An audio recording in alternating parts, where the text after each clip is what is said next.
Hello students, let's learn science subject grade 9 chapter 4. Chapter name is structure of atom. In the earlier chapter we have learned what is an atom, right?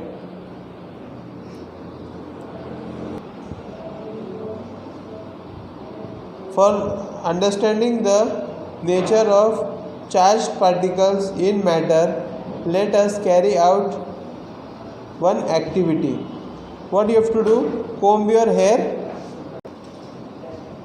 अपने बाल कंघी से घुमाने का, ठीक है, काफ़ी देर तक घुमाने का. उसके बाद कागज़ के टुकड़े करने के और ज़मीन पे रख देने का, और जो कंघी घुमाए हुआ है बालों पे उसको कागज़ के टुकड़े पे लाने का नज़दीक. तो क्या होगा, जो कागज़ के टुकड़े हैं ना वो कंघी को चिपक जाएंगे. वैसे ही एक एक्सपेरिमेंट है. एक कांच का एक रॉड ले लो और उसको सिल्क का कोई कपड़ा है ना उसके साथ अच्छी तरह घसो, और एक गुब्बारा बलून जो फुलाया हुआ है उसके पास लेके जाओ. तो क्या होगा, वो अट्रैक्ट करेगा. मतलब क्या है कि इससे हम लोग को मालूम पड़ता है कि the particles have charge in them, right? Electrical charge. तो अभी हम लोग देखेंगे एटम के अंदर चार्ज होता है या नहीं होता, right? It was known by 1900 that the atom was not a simple indivisible particle but contained at least one subatomic particle. The electron identified by J.J. Thomson.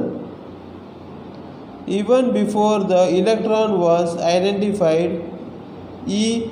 Goldstein in 1886 discovered the presence of new radiations in a gas discharge and called them canal rays.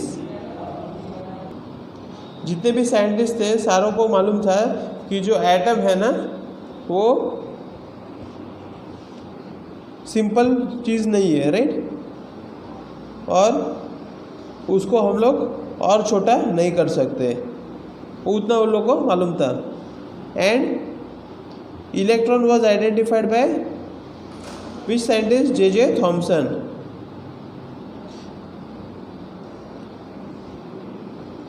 And even before he discovered that,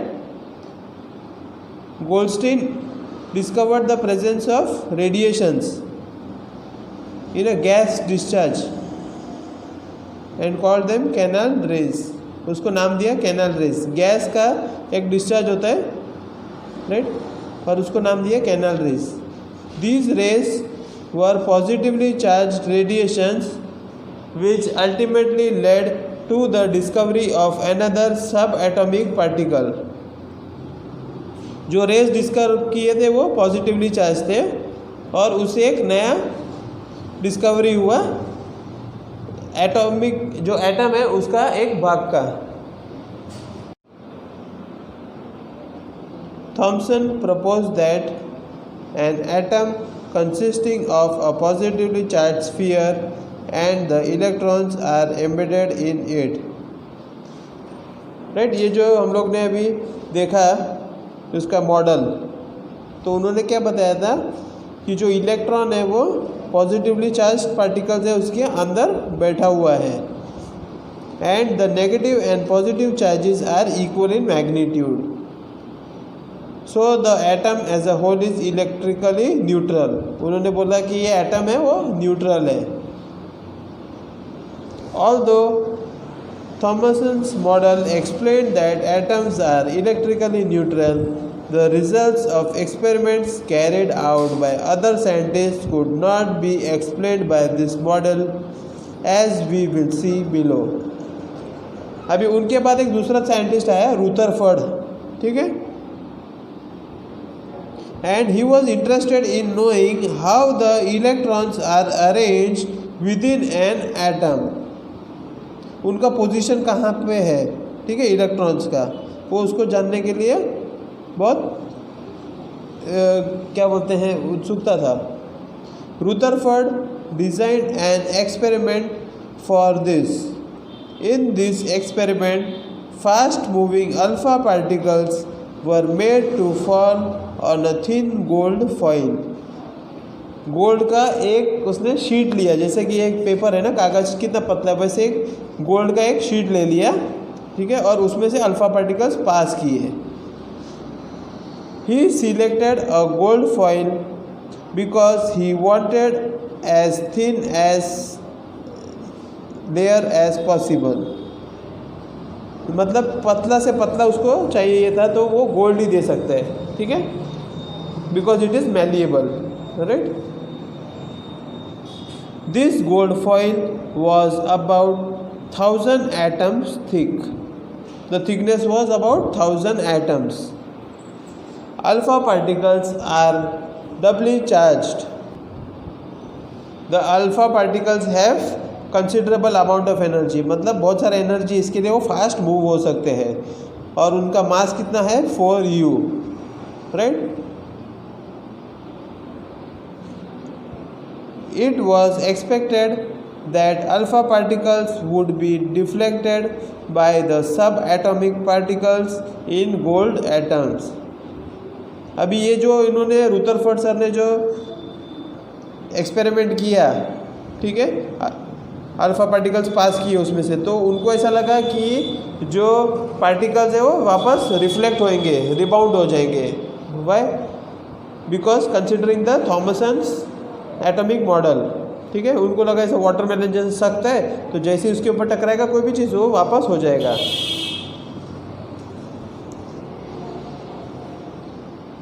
Since the alpha particles were much heavier than the protons, he did not expect to see large deflections. जो alpha particles है ना वो proton से वजन में heavy है, तो उनको नहीं लगा था कि वो डिफ्लेक्ट हो जाएगा, right.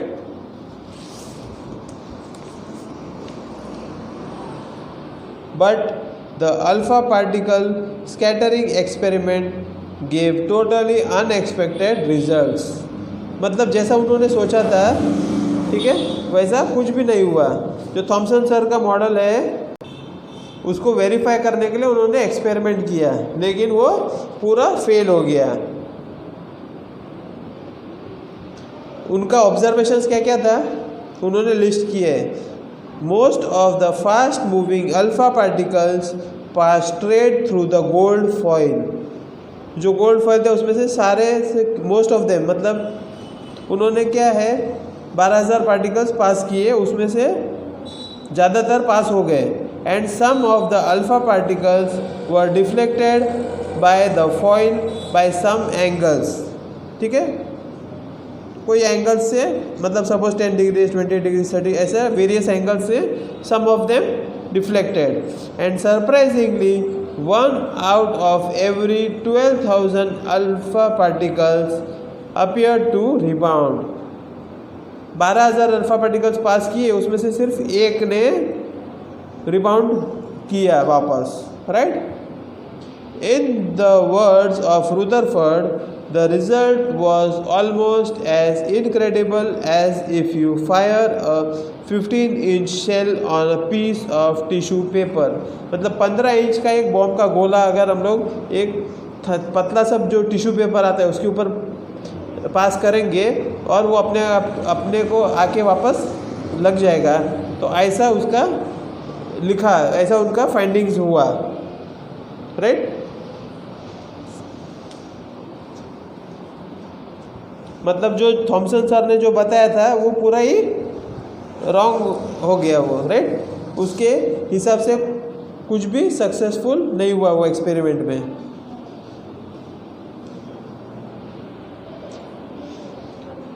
Let a child stand in front of a wall with his eyes closed. Let him throw stones at the wall from a distance। वैसे ही किया ना उन्होंने, ठीक है, गोल्ड पार्टिकल्स लिया, उसमें से अल्फा पार्टिकल्स पास किया। वैसे ही एक बच्चे को खड़ा कर दो दीवार से थोड़ी दूर पे, ठीक है, और उसकी आंखें पर पट्टी बांध दो और उसको बोलो पत्थर फेंको दीवार पे, तो क्या होगा, जैसे ही पत्थर हिट करेगा दीवार पे वैसे एक आवाज़ आएगी, right. If he repeats this 10 times he will hear the sound 10 times. मतलब जितनी बार भी बच्चे को पत्थर देंगे उतना ही बार आवाज़ आएगा, ठीक है। वो दीवार को तो लगेगा ही ना, राइट। लेकिन उसकी जगह सेम बच्चे को खड़ा करो, आँख पे पट्टी बांधो और उसको बोलो जो कांटे वाली तार होती है ना उसके ऊपर पत्थर फेंके, ठीक है। तो ज़्यादातर पत्थर लगेंगे, उसको नहीं लगेंगे, है ना। और जैसे लगेंगे तो भी क्या होगा, आवाज़ आएगी, नहीं आएगी आवाज़। This is because there are lot of gaps in the fence which allow the stone to pass through them. Following a similar reasoning, Rutherford concluded from the alpha particle scattering experiment that most of the space inside the atom is empty because most of the alpha particles passed through the gold foil without getting deflected.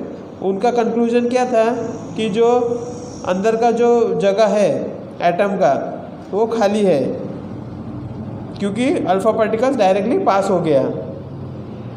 Second conclusion क्या था, very few particles were deflected from there path indicating that the positive charge of the atom occupies very little space. बहुत से कम particles अपनी जगह से दूसरी जगह चले गए, मतलब डिफ्लेक्ट हो गए। उसका अंदाज़ा ये लगाया उन्होंने कि पॉजिटिव चार्ज जो होता है एटम का वो काफ़ी कम जगह लेते हैं एटम के अंदर, एटम में उसका काफ़ी सारा कम जगह है। थर्ड कंक्लूजन क्या था, a very small fraction of alpha particles were deflected bye 180 degrees indicating that all the positive charge and mass of the gold atom were concentrated in a very small volume with in the atom. इसका मतलब क्या है कि जो कम से कम जो alpha particles है वो 180 डिग्री से डिफ्लेक्ट हो गए, राइट। इसका मतलब क्या हुआ कि जो पॉजिटिव चार्ज है और जो गोल्ड एटम्स वो लोग एक पर्टिकुलर जगह में कॉन्सेंट्रेटेड है और उसका जगह बहुत कम है, एक ही जगह पे कॉन्सेंट्रेटेड है वो लोग, राइट। और वो भी एटम के अंदर में। From the data he also calculated that the radius of the nucleus is about 10⁵ times less than the radius of the atom. जो न्यूक्लियस का रेडियस है ना वो 10⁵ टाइम्स कम है than the radius of atom. Radius का atom से भी 10⁵ टाइम्स कम रहे, ऐसा उन्होंने कंक्लूजन निकाला। On the basis of his experiment, Rutherford put forward the nuclear model of an atom which had the following features. उन्होंने अपना एक नया मॉडल बनाया, ठीक है। उसमें कौन कौन से फीचर्स थे, ये 3 फीचर्स थे, okay. There is a positively charged center in an atom called the nucleus. Nucleus के अंदर जो है पॉजिटिव चार्ज वाला एक जगह है, उसको न्यूक्लियस बोल रहा है। Nearly all the mass of an atom resides in the nucleus. The electrons revolve around the nucleus in circular paths. Right, ये जो डायग्राम देख रहे हो, इलेक्ट्रॉन्स वो बोलता है यहाँ पे सर्कुलर पाथ में घूमते रहते हैं, राइट।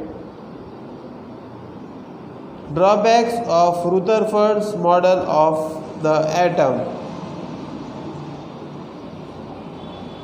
वो क्या बोल रहे थे कि एक सिंगल ऑर्बिट है जिसके अंदर सारे न्यूक्लियस घूमते रहते हैं, ठीक है, सिर्फ एक ही ऑर्बिट में। The revolution of the electron in a circular orbit is not expected to be stable. Continuous एक ही ऑर्बिट में अगर घूमेंगे तो वो जो एटम है वो स्टेबल नहीं होगा। any particle in a circular orbit would undergo acceleration. During acceleration, charged particles would radiate energy. जैसे जैसे वो पार्टिकल्स मूव होंगे, रिवॉल्व होंगे, तो वैसे वैसे उसकी एनर्जी बढ़ेगी, राइट। और ये जो इलेक्ट्रॉन है वो अपनी एनर्जी लूज करेंगे और जो न्यूक्लियस है उसके अंदर गिर जाएंगे, right. If this were so the atom should be highly unstable and hence matter would not exist in the form that we know. We know that atoms are quite stable. Atoms stable होते हैं। तो ये जो उनका जो last वाला जो theory था कि जो ऑर्बिट है एक ही ऑर्बिट में घूमते रहते हैं, वो रॉन्ग हो गया, राइट। अभी इसके लिए एक बोर सर थे, ठीक है, नील बोर, उन्होंने जो ऑब्जेक्शंस थे रुदरफोर्ड सर का जो मॉडल था उसके ऊपर, उन्होंने अपने पोस्टुलेट्स उसके ऊपर बताए। Only certain special orbits known as discrete orbits of electrons are allowed inside the atom. खाली स्पेशल ऑर्बिट्स होते हैं, जैसा अर्थ का एक स्पेशल ऑर्बिट होता है, मर्क्यूरी का एक स्पेशल ऑर्बिट होता है, सन के अराउंड घूमते हैं, तो वैसे ही सेम उन्होंने बताया, ठीक है, कि इलेक्ट्रॉन्स जो है वो अलग अलग ऑर्बिट में घूमते हैं। और दूसरा पोस्टुलेट उन्होंने क्या बताया, while revolving in discrete orbits the electrons do not radiate energy. जो इलेक्ट्रॉन्स घूमते हैं पर्टिकुलर ऑर्बिट में तो वो एनर्जी नहीं, दे डू नॉट रेडिएट, मतलब they do not give out energy, okay. These orbits और shells are called energy levels. Energy levels in an atom are shown in figure 4.3, right. This is that figure where you can see besides the nucleus the first orbit is called K shell where n is equal to 1. ये मैं आपको आगे समझाऊंगा, right. n is what is the meaning of n, ठीक है। ये आप देख लो ये model. These orbits or shells are represented by the letters K, L, M, N और द नंबर्स 1, 2, 3, 4। नियरेस्ट है जो न्यूक्लियस का उसको नंबर 1 दिया है, उसको के नाम दिया है, राइट। ऐसा उन्होंने एक स्ट्रक्चर बताया, right. Now let's learn about neutrons.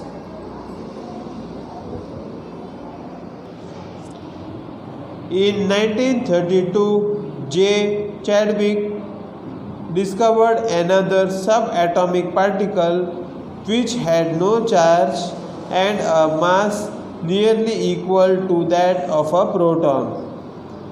अभी और एक साइंटिस्ट जे चैडविक, उन्होंने क्या डिस्कवर किया कि जो एटम है उसके अंदर और एक पार्टिकल होता है, ठीक है, उसको कोई चार्ज नहीं होता, लेकिन उसका जो वजन है वो प्रोटॉन के बराबर होता है। It was eventually named as neutron. उसको क्या नाम दिया गया, neutron. Neutrons are present in the nucleus of all atoms. सभी एटम्स के अंदर वो मिलता है, एक्सेप्ट हाइड्रोजन, सिर्फ हाइड्रोजन के अंदर वो नहीं रहता। In general, the neutron is represented as n. उसको क्या सिंबल से रिप्रेजेंट करते हैं, n. The mass of an atom is therefore given by the sum of the masses of the protons and neutrons present in the nucleus. Nucleus के अंदर protons और neutrons पाया जाता है, ठीक है। और जो एटम का वजन है वो किससे डिफाइन होता है, the sum of protons and neutrons, दोनों को मिला के जो वेट होता है that is the weight of the atom, right. This subatomic particle had a charge equal in magnitude but opposite in size to that of the electron. जो दूसरा जो सब एटॉमिक पार्ट मिला है, मतलब एटॉम का जो एक भाग मिला उसका जो चार्ज है ना वो ऑपोजिट था। इलेक्ट्रॉन का जो चार्ज है वो माइनस है, उसका opposite. Its mass was approximately 2000 times as that of the electron. 2000 गुना ज़्यादा था उसका मास, वजन इलेक्ट्रॉन से। It was given the name of proton, उसको नाम क्या दिया? Proton. In general an electron is represented as e and a proton as p, right. First letter जो है ना प्रोटॉन का पी और इलेक्ट्रॉन का ई, उससे उसका सिंबल डिराइव हुआ। The mass of a proton is taken as 1 unit and its charge as +1. The mass of a proton is taken as 1 unit and its charge as +1. Proton का charge क्या है? 1 +1, उसका मास है 1, सो +1. The mass of an electron is considered to be negligible and its charge is -1. जो electron है ना उसका जो वजन है इट इज़ नेग्लिजिबल और उसका चार्ज कितना है? 1, right, -1.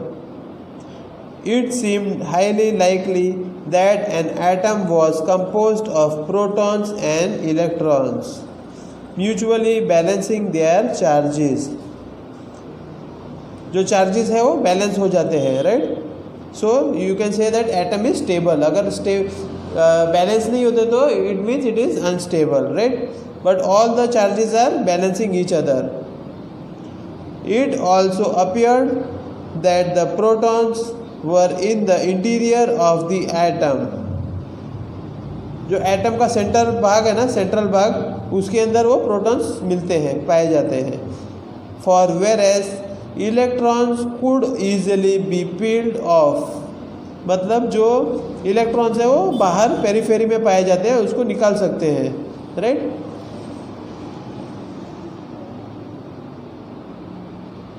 Now let's see the structure of an atom. We have learned Dalton's atomic theory in chapter 3, which suggested that the atom was indivisible and indestructible. मतलब उसको ज़्यादा डिवाइड नहीं कर सकते और उसका नाश भी नहीं हो सकता.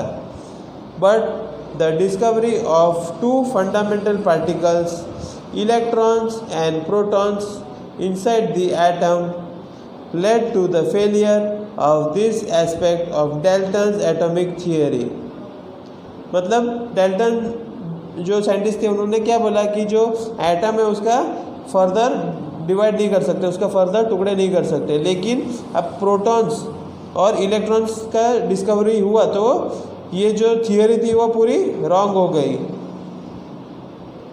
It was then considered necessary to know how electrons and protons are arranged within an atom. ठीक है, वो अभी प्रोटॉन्स भी है, इलेक्ट्रॉन्स भी एटम के अंदर, लेकिन उसका जगह कहाँ पर है, लोकेशन क्या है उसका. तो उसके लिए सर जे थॉमसन नाम का साइंटिस्ट ने एक थियोरी बताया. ठीक है, जैसा फॉर एग्जांपल उन्होंने क्या किया, ये जो केक का टुकड़ा जैसा दिखाया है, एक सर्कल, और जो इलेक्ट्रॉन्स है ना वो सारे अंदर ऐसा उसको पोजीशन कर दिया, राइट. मतलब जो ये होता है ना वाटरमेलन, उसका सीड्स जैसा सब जगह है उसका. ठीक है, ये वाटरमेलन का एक टुकड़ा है और उसके अंदर ये जो इलेक्ट्रॉन्स है वो सारे सीड्स हैं. ओके, तो उन्होंने उसका जो एटम का जो स्ट्रक्चर है ऐसा बताया, राइट.